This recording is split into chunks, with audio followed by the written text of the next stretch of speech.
कनकादित्य मंदिर सुंदर प्रवेशद्वार आहे हे बघा सुरुवातीलाच।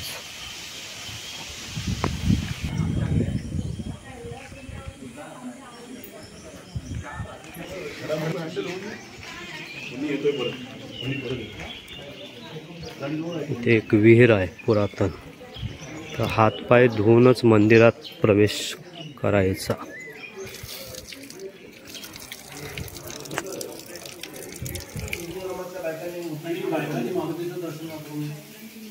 नाही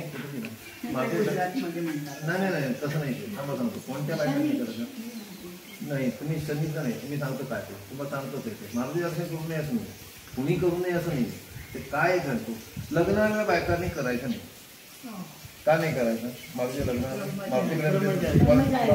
मग तो ब्रह्मचारी तो तिला देतो, तुमची ताकद आहे, तुमचा संसार बिघडतो आणि हा अनुभव आहे, मग मारुती दर्शन संसार बिघडला असेल तर मारुती घरातल्या आर्थिक उन्नतीसाठी करतो आपण। गणित लक्षात ठेवा, लक्ष्मीनारायण करतो कशा घरात तर आर्थिक उन्नती व्हावी, भरभराट व्हावी म्हणून आपण लक्ष्मीनारायण करतो ना घरात। मग लक्ष्मी तुम्ही नंतर हे का नाही करत, मग सत्यसूर्य का नाही करत, का नाही करत, त्याचं गणित वेगळं। प्रत्येक पूजा करण्यामागे प्रत्येक गोष्ट करण्यामागे तुम्हाला तत्व आहे, त्या पद्धतीने येतं। मग ते मुळे की बायकांना कुठे म्हटलंय की मूर्तीची पूजा करू नये, पण आई मूर्ती पूजा करू नये असं म्हटलेलं आहे आपल्या वेदात आहे। पण ती काय दिलं त्यांनी अर्धवट सगळं तुम्हाला पण फक्त पुढे अर्धवट देतो असं नाही, तर बायकांनी पूजा करताना मूर्तीची पूजा करताना ती मूर्ती धातूपासून बनवली असेल तर त्या मूर्ती पूजा करायला बायकांनी हरकत नाही। पण तीच जर मूर्ती शिळेपासून म्हणजे दगडापासून जर बनवली असेल आणि तो जर दगड कोणता आहे माहिती नसेल तर त्या मूर्तीची पूजा बायकांनी करू नये। आता शाळेच्या मूर्ती सांगितल्यात बायकांनी जायचं नाही, तर आता ही सूर्याची मूर्ती ही 8000 वर्षापूर्वीची प्रभास भटांच्या मंदिरातली आहे, 1000 वर्ष आमची येते, म्हणजे टोटल 9 वर्ष आहे। ह्याच्या तोंडात आता जर लोणी जाऊन ठेवत ना तर 5 मीटर सगळं विचारतं एवढी उष्ण मूर्ती। म्हणून आपल्या हिंदू धर्मात कुठेही दिलेलं नाहीये विना वस्त्र पुरुषांनी पूजा करायची नाहीये किंवा ओलेल्याने करायची नाही, तू नपुसक होतो। हा म्हणून त्यातनं रेस निघतात, म्हणून विना वस्त्र आहे ना आपल्या हिंदुमात सांगितलं का पुढे नागरिक पूजा नाही किंवा तुम्हाला ओलेल्याने पूजा सांगितलं का नाही, तर ते सोवळं नेसून दूत वस्त्र ते काय ते तुमचे ते हे पाहिजे मध्ये वस्त्र पाहिजे का त्यातनं निघणार रेज त्या घ्यायचे। आता तुम्ही इथे आता ह्या आतनं रेज येत असतात, म्हणून दक्षिण भागात गेला तर तुम्हाला दर्शन करून येतात, इतक्या लांबून येतात, घंटा इथून होतात, तर त्याची पॉवर आहे। तुम्ही सूर्याच्या जवळ आत्ता किती जाऊ शकता, त्याचंच प्रतीक आहे, तर असं ते गणित आहे। कुठेही याच्यामध्ये हे नाही, फक्त लोकांनी काय केलं आपल्या माहितीमुळे लोक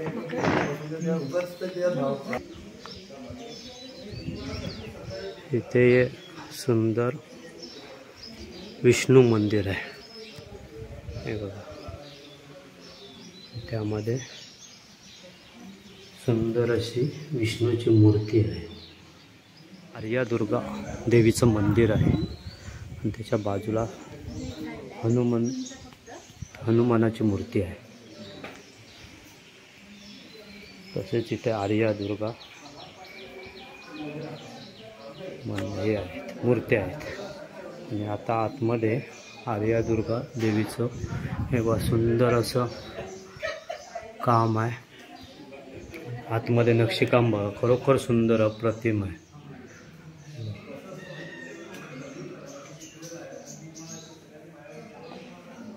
आतमध्ये आर्या दुर्गा एक खाली एक मूर्ती आहे सुंदर अशी पाशाने, तशीच ही आर्या दुर्गा मातेचं मंदिर आहे, पाहण्यासारखी आहे मूर्ती, सुंदर असं नक्षीकाम आहे आतमध्ये।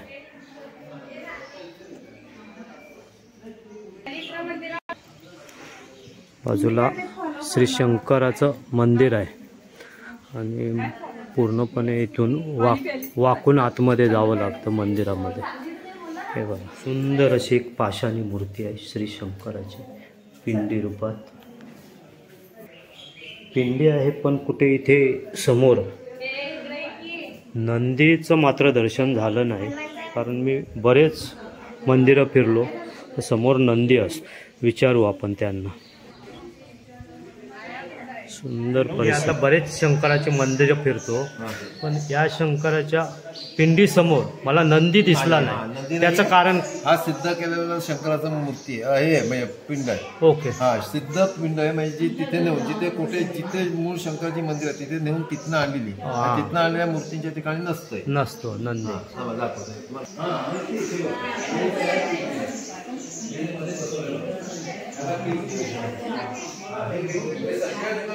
खरोखर सुंदर अशी कलाकृती आहे आणि पूर्णपणे वुडन सागवान सिसममध्ये ही मंदिर बनवलेलं आहे. पाहण्याजोगे आहे. खरोखर तुम्ही या इथे भेट द्या मंदिराला. आणि इथली शांतता वगैरे खरोखर पावित्र्यता असं हे मंदिर आहे. बाजूलाच कनकादित्य गणेश मंदिर आहे इथे. हे बघा, हे गणेश मंदिर पण आहे बाजूला. हा बाजूचा सर्व परिसर, समोर प्रवेशद्वार, हा रंगमंच आहे. कळेशी कनकनादित्य मंदिर, सूर्य मंदिर आहे, खूप प्राचीन. जेवतो नाही कसं नाही काय असतं नाही. थांबा, तुम्ही उत्तर देतो. याचं सायन्स बेस देतो. मी कोणी जर प्रश्न विचारला तर त्याला सांगायचं देव जेवतो. 100% नाही, 1000% देव जेवतो. तो इतक्या सूक्ष्म पद्धतीने जेवतो की तुम्हाला त्यातलं डिटेक्ट होत नाही. म्हणून आपल्याकडे नैवेद्य होताना दरवाजा बंद करायचा, लोकांचा अविश्वास निर्माण होऊ नये म्हणून तो आहे. आता कसा जेवतो तुम्हाला फॅक्ट्स पटवून द्या. तुम्हाला मी आता एक पुस्तक दिलं किंवा जे कागद दिलं वाचायला, ह्या कागदातल्या तुम्हाला पाठची एखादी प्रार्थना आहे, मी पाठ करून येऊन सांगतो. 8 दिवसांनी मी पाठ करतो. म्हणजे नेमकं काय करता, तर पाठ करता म्हणजे तुम्ही ते लक्षात ठेवा. माझ्या लक्षात मला म्हणतो पाठ करता म्हणजे नेमकं काय करता, तर तिथले अक्षर उचलता तुमच्या मेमरीत साठवून. आता उचलल्याशिवाय इथं साठवू शकता का? अक्षर कमी आले. आणि ती तुम्ही आता मी जे तुम्हाला सांगतो हे कुठनं तरी वाचलेलं आहे, माझ्या याच्यात साठवलेलं आहे, मग तिथलं कमी आलंय की नाही? झालंय. तिथं फक्त दिसत नाहीये, आपल्याला डिटेक्ट करणारा सायन्स नाही. तुम्ही एक लक्षात ठेवा, कोणत्याही ठिकाणी मी कोणती गोष्ट उचलली की ती कमी होणार की नाही, किती पर्सेंटमध्ये, पण ती कमी होणार ना. मग त्यावेळेला मी तिथली अक्षर उचलली आहे, ती माझ्या मेमरीत साठवली. इथे साठवण्याची उचलायला पाहिजे की नाही, मग ती उचलली ती इथं साठवली ती. पण ते तिथलं अक्षर झाली कमी तुम्हाला दिसली का? नाही. पण तिथं काही करोड लोक जर तर पेपर वाचून घेतात पाठवा करून काय एवढी अक्षर उचलली आहे. हां, आणि हे सायन्स नैवेद्यामध्ये नैवेद्य जेवतो. पण हे आपण विचार करत नाही. जनरली काय असतं की सहजासहजी आपण जाता असं कुठे विचार करत नाही. मग ते आपण मग खोटं वाटतं, देव जेवत नाही, उगाच ते तर भलतीच जेवून जातो आपण म्हणतो नंतर. तर तसं नाही येते. त्याच्यातनं देव जेवतो आणि जेवतो म्हणून देतो. मी जर साखर खाते तर तुम्ही मला साखर द्याल ना. मी साखर खात असेल तर साखर आलाल का मला? जर देव जेवत नसेल तर पूर्वीच्या लोकांनी दाखवलं असं का देव? सुंदर असं सभागृह. कोणी जर तुम्हाला सूर्याची मूर्ती माझ्याकडे आटे असे नाव आहे, त्यांचा पालखी नावाने देवीला घेऊन येत असतात पालखीतनं. ते जे बाहेर वाचलं ते 4 लोक. आम्ही पुढे मूळ कोकणा 100-150 वर्षापूर्वी आमच्या पूर्वजांनी कोकण सोडून सातारा गाठला. साताऱ्यानंतर त्या अशा पिढ्या 4-5 आम्ही कामानिमित्त पोटापाण्यासाठी मुंबई पुणे असे गेलो. 100 वर्ष मूळ इथे कोण मी ह्या पद्धतीने माहिती सांगतो. त्यामुळे मला कसं आहे, तुम्ही आत्ता विचारून घ्या आणखी 10 दिवसाला माहिती एक वेळ कमी असते. पण जी माहिती आत्ता तुम्हाला माहिती देते, माहिती कमी असतं कशी असते की बाबा मी आत्ता तुम्हाला डिटेल सांगते, वेळ म्हणून डिटेलमध्ये सांगत नाही. शासकीय कार्यालय कामानिमित्त बरं 4 दिवस मला माहिती आहे की सुट्टी आहे. आज सकाळी तिथं येताना तिथं ते बौद्धांचं हे होतं, तिथे कार्यक्रम त्यांचा चालू होता, तेही मी बघतोय. बरं काही दिवसापासून मी म्हणतोय की ह्या देवळात यायला पाहिजे. 14-15 आलो, त्याच्यानंतर आलो नव्हतं, यायला पाहिजे असं वाटत होतं. आणि आज एवढं माहिती असून की आज सुट्टी आहे तरी मी घराच्या बाहेर पडलो. बरं अनेकदा असं समोर आलं की तिथनं समजायला पाहिजे की सुट्टी आहे. जाताना आमची तिथं वाड्यात बँक ऑफ इंडिया आहे, तिथं मी बघितलं, तिथं मी विचार करते अरे आज बँक बंद का, पण माझ्या लक्षात येत नाही. बौद्ध जे पौर्णिमा आहे ते मला 4 दिवस अगोदर माहिती. ती सुट्टी आहे ऑफिसला तेही मला 4 दिवस अगोदर माहिती. पण एवढं शासकीय कार्यालयातल्या आज दोघांबरोबर मी बोलतोय त्यांच्यापैकी कोणी म्हणत नाही आहे की बाहेर पडल्यानंतर मला एकाने फोन केला. जिल्हा परिषदमध्ये एक आमचा मित्र आहे, त्याने फोन केला, रत्नागिरीला निघालात काय? हो म्हटलं निघालो. मग तो त्याला माहिती मी कशासाठी चाललो आहे, कसं शासकीय सेवेत आहे, तोही मला सांगत नाही सुट्टी आहे.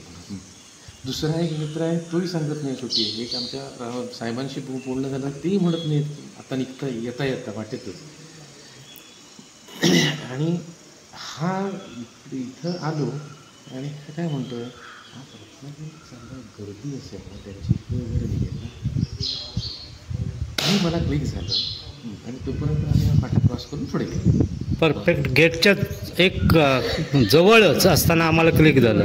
आज तुमचं असं एक होतं की देवाला योगा आज म्हणजे मला काय पकडलं होतं ते आज होऊनच होतं. हो, आणि ते देवळात असं असतं की तुम्ही त्याच्याच ह्याच्याशिवाय येऊ शकत नाही. इच्छा आहे, इच्छा झाली. रत्नागिरीला येतो जातो पण ते होत नाही. फक्त प्रत्येक वेळेला म्हणतो की जायला पाहिजे, कारण का त्यांच्या जाताना उशीर झालेला असतो म्हणून थांबत नाही.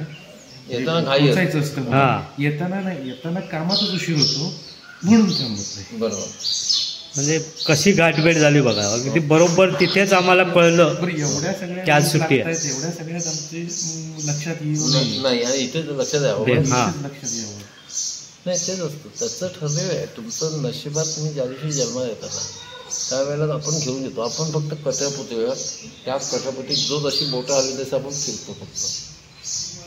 हेच सत्य आहे, काही नाही. कारण का मी माझं आयुष्यभर मी सगळं म्हणतो, मी हे केलं, मी ते केलं, मी हे केलं, हे जेव्हा म्हणतो. ज्या माणसाला मेल्यानंतर स्वतःचा देह उचलायला 4 वर्ष लागतं, तो काय नेऊ शकतो? स्वतःचं शरीर नेऊ शकत नाही असतं, बाकी तर काय नेणार तू? सांगा. हां, मग शरीर उचलायला तुला दुसऱ्याची गरज लागते, तुझं काय मिळालं? काय नाही. खरोखर आपण भांडत बसतो, इथं येतं भांडत बसतो, बाकी काय नाही. आज आम्ही धन्य आलो. म्हणजे दोघवले कामाचे, प्रत्येकजण कामाचे व्यापार असो याच्यात असो, पण आज वेळ मिळाला, देवाने इथे आम्हाला आणलं आणि खरोखर मन मस्त प्रसन्न वाटलं, समाधान वाटलं. इथेच येऊन का लक्षात यावं? हां, तेच आहे. म्हणजे ते कसं असतं, तुम्ही याला कधी कुठे जायचंच नाही. 1000 वर्ष. हो, लाकडामध्ये केलंय. नाही, हे लाकडामध्ये केलंय 2016ला. त्याच्या आधी लाकडाचं होतं 180 वर्षापूर्वीचं. हां,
उपयोगाचं आहे त्यामुळे मी केलं.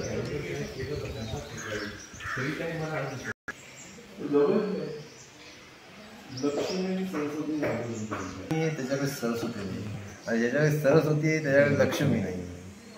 आणि हे दोन्ही नांदव एकत्र राहत नाही. हे नांदवायला फार डोकं लागतं, फार त्रास होतो, फार आहे. आणि नांदवायची ताकद आहे. मग याच्यासाठी तुम्हाला काय लागतं? पण हे पाठवायला लागतं. धार्मिक पाठबळ काही लागतं. तर तुम्हाला ते येतं, पण काही त्रास होतो. पण तो त्रास सहन करण्याची शक्ती तरी हां, म्हणजे त्रास होत पण नाही होत नाही, त्रास होतोच. कारण का तुम्हाला एक लक्षात ठेवा, हे 1000 वर्षापूर्वीचं संपूर्ण भारतातलं सूर्याची मूर्ती असणार असं एकमेव मंदिर आहे. नंतर इथे आपल्या इथे भारतामध्ये 3 मंदिर आत्ता 1000 वर्षापूर्वीची आहेत. एक आहे ओरिसा कोणार्क, दुसरं आहे गुजरातमध्ये प्रभास पट्टण आणि तिसरं आहे कसे इथं कंकाळीत. आता पूर्वीच्या काळी ज्या वेळेला मंदिरांवरती हल्ले केले गेले, त्या मंदिरातल्या मूर्तींचा जेव्हा विध्वंस केला गेला, तर या सगळ्या मंदिरातल्या मूर्ती ज्या त्या बाजूला केलेल्या होत्या.